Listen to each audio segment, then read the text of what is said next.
that will maintain the peace and security. I don't know if at the rate that we are going, we are just breaking down houses and stuff like that. If that's a good way of maintaining peace and security in the country, if that's just breaking down and looking for if that's development, or is there another way that we can do this? This is what the conversation will be about tonight. Well, part of the conversation we'll talk about, when Stanley comes, I'm sure he's going to talk more too about different things that are happening in the country. Our country, one thing about it now, we never short of news. Yeah, we are seriously, yeah. And people will call you from outside Liberia and say they love Liberia, they love Liberians. We are different kind of people. They say, you people, which kind of people are you people? They say, come here, come and live here and be a part of us. You understand who we are. We are Liberians, we're just one unique group. I mean, they say we're not black, we're not white, we're just Liberians, we're just different. Yeah, we are special. So, Dr. Richardson, that interview that you watch, I'm posting him in bits and pieces about with Mrs. Gill. Yeah, she said, just trying to escape this political scapegoating. And, what people just think that she should be living in her husband's shadow as a political wife. Yes. They just say, oh, yeah, but, she just, her life is easy, her life is soft. Her husband is a minister, he was a minister. No matter what he went through, she stood by him and, transitioned to being a senator of Mangibi. But she has always worked. She broke down her profile and she explained everything on her show. And she talked in her interview, she talked about how she has been working, even though she would just sit home. People, were saying that, oh, she's just there using her husband money to buy him bags. Of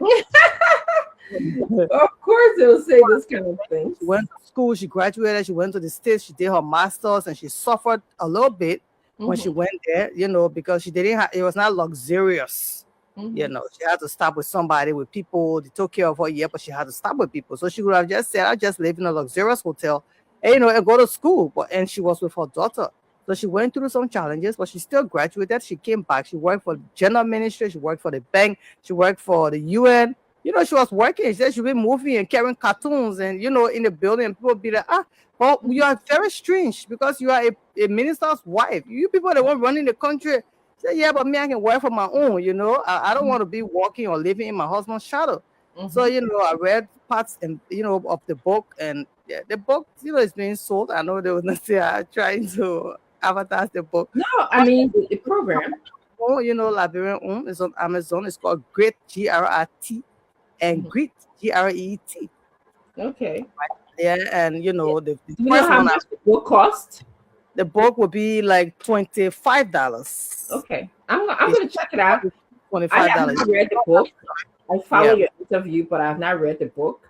And it sounds like she has a inspirational message that despite the fact that your husband can be a man of power, but there are some women that appears to be as strong as she is, who continue to work and want to feel like they're valuable, want to have contributed to our society, and we will question, her. And I'm sure, a lot of people have a lot of things to say too, but that comes with the package. I mean, as long as Jesus Christ said to talk about, but thank God she knows. It was just bringing me to where you talk about how much our people need to be. How traumatized our people are, I would say, that people saw war and things happened because in the beginning of the book, she said, they walked as a child, they had to run away from one community to another. And when they finally got into this shelter that they had to spend the night, she heard women screaming as they were being raped by rebels, coming for them, dragging them in and out. It was so horrible. So you imagine now she's a woman, but she still remember those screams as a child. Trauma can steal you. So coming back to what we are saying, that why we are the way we are. Of course. That right in front of you, and you sit there and eat while you watch feces runs through in front of you, and it's okay, it's normal to you. Yeah. It becomes an issue of surviving. Those people, many of them, are surviving. They are living day to day. They are impacted by what they saw. And trauma stays with you because it could be what you hear, and it's not every day that you may hear that sound. It's something good. Hey, Emmanuel, I tasted the soup, and then you went to Point 4 Beach and get some salt water. You can I tell my own story now? Yeah. No, wait. I'm not kidding. Look, I love Robina. I do.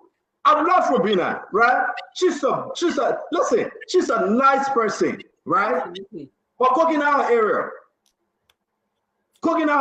That's not true, man.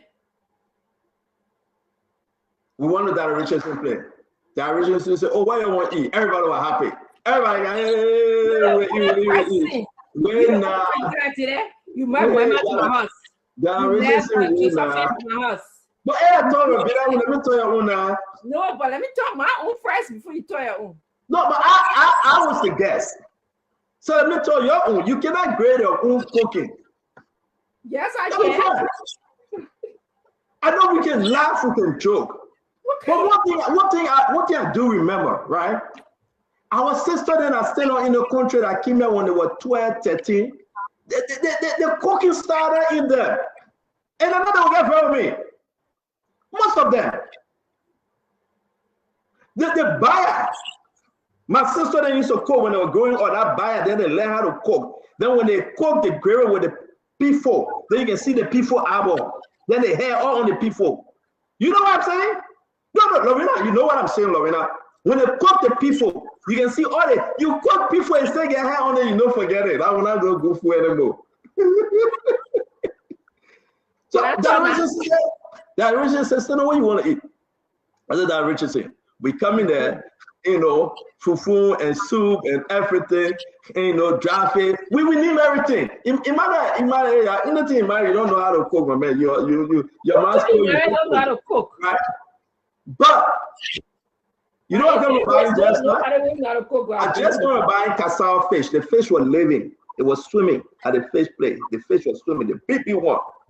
You go there, you buy it, catch it, you caught it. Big cassava fish. I tell you, I hate wife. I want to cook to please him. That way, tell me. I'm not going to go eat to this restaurant. You come and pretend, man. Our partner used to do that thing.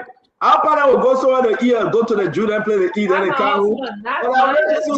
Emmanuel know that. They will come, they smell my part to the red. Darry, he said, I tell you, eating the edible soup that I cook for him. He forced to eat it now. He forced to eat it. You can try it. If I listen to you. The papa will tell the food. Then you say, not liking the food, not liking the rice. Darius, the papa, here, go for, you're not coming from work, right? Then you will say, B. Then my mom will say, they will speak to you. Then you say, but who cooked the rice? He trying to skip. He won't eat, but he's trying to escape. My people will come. Then you say, B. My mom will say, yeah. He said, but who cooked the rice? And let racking the rice. So then my mom will say, let me see. Then they will play. Then you tell one place, say, B, I can't continue. I can't continue. Then my mom said, but what you eat? Then he said, let out, drink tea and eat bread. That ain't he done. That what Mr. Richardson do with Dr. Richardson. Oh, Mr. Richardson. The man was eating. I just spoke with the guy. Now you just got to this woman. He was at TGI Friday. He told me that Dr. Richardson cooked edible soup. He will eat first before you go cook the edible soup. He said, go eat. My condolence to you. Welcome back. It's good to see you. But you know, guys, if you know